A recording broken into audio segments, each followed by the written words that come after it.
हरियाणा के बजट सत्र को लेकर आज अविश्वास प्रस्ताव विधानसभा पटल पर रखा गया। इस अविश्वास प्रस्ताव पर क्या विश्वास भारी पड़ा, ये जानने की हमारी कोशिश रहेगी और साथ ही साथ बताएंगे कि जो बर्फीले तूफान हैं उन्होंने जम्मू कश्मीर से लेकर हिमाचल तक कहां पर कहर बरपाया है, ये भी हम रिपोर्ट के माध्यम से दिखाएंगे। लेकिन सबसे पहले आइए देखते हैं बिग न्यूज़ बिग शो की बिग रिपोर्ट। हरियाणा विधानसभा में जो अविश्वास प्रस्ताव रखा गया था उस पर क्या विश्वास भारी पड़ा।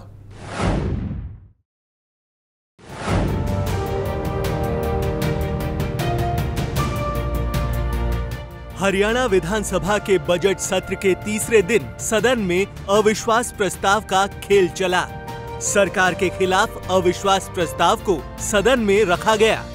नेता प्रतिपक्ष भूपेंद्र सिंह हुड्डा की ओर से सदन में सरकार के खिलाफ अविश्वास प्रस्ताव लाया गया।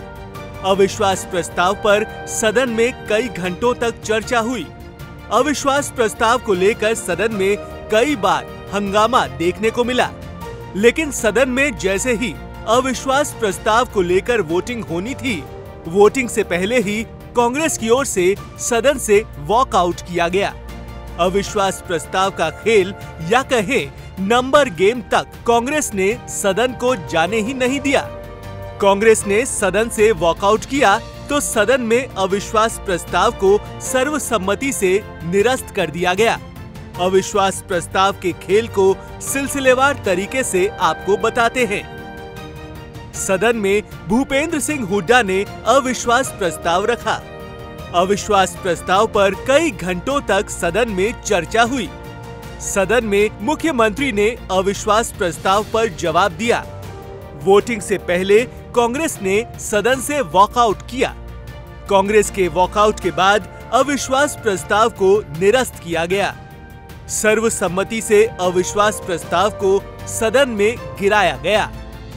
सरकार के खिलाफ अविश्वास प्रस्ताव को निरस्त किया गया।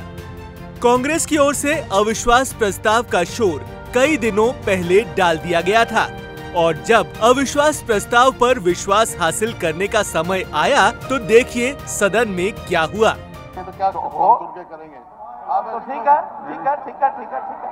मैं तो यही कह रहा था। मैं यही कह रहा था। चलिए ठीक है। मैं तो यही कह रहा था कि आपका रणनीतिक कार्य सर बढ़िया है। रणनीतिक कार्य बढ़िया कोई आपका। मंत्री के नेतृत्व वाले हरियाणा मंत्रिमंडल में अविश्वास व्यक्त करते हुए प्रस्ताव प्रस्तुत करते हैं जो इस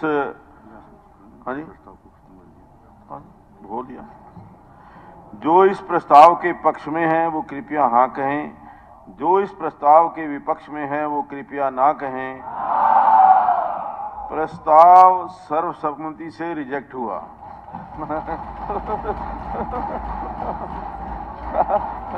आपको बता दें कि कांग्रेस वर्ष 2021 में भी अविश्वास प्रस्ताव सदन में लेकर आई थी, लेकिन विश्वास मत हासिल नहीं हुआ था और अब बीजेपी ने आसानी से विश्वास मत हासिल कर लिया था। सदन में मुख्यमंत्री मनोहर लाल ने अविश्वास प्रस्ताव को नंबर गेम करार दिया गया। महफिल में चल रही थी मेरे कत्ल की तैयारी और उसके लिए ये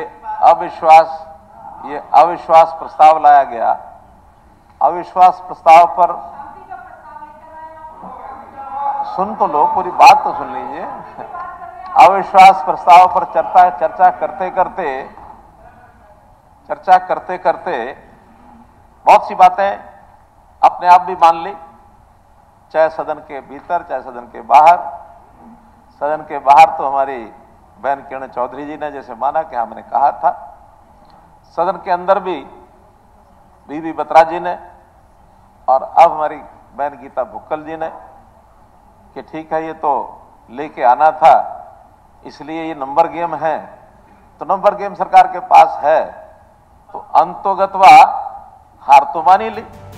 बजट सत्र के तीसरे दिन कई ऐसे मुद्दे रहे जिसको लेकर सदन में खूब हंगामा देखने को मिला। विपक्ष की ओर से सदन में कई मुद्दों पर सरकार को घेरने की कोशिश की गई, जबकि सरकार की ओर से विपक्ष के हर सवालों का जवाब सदन में दिया गया।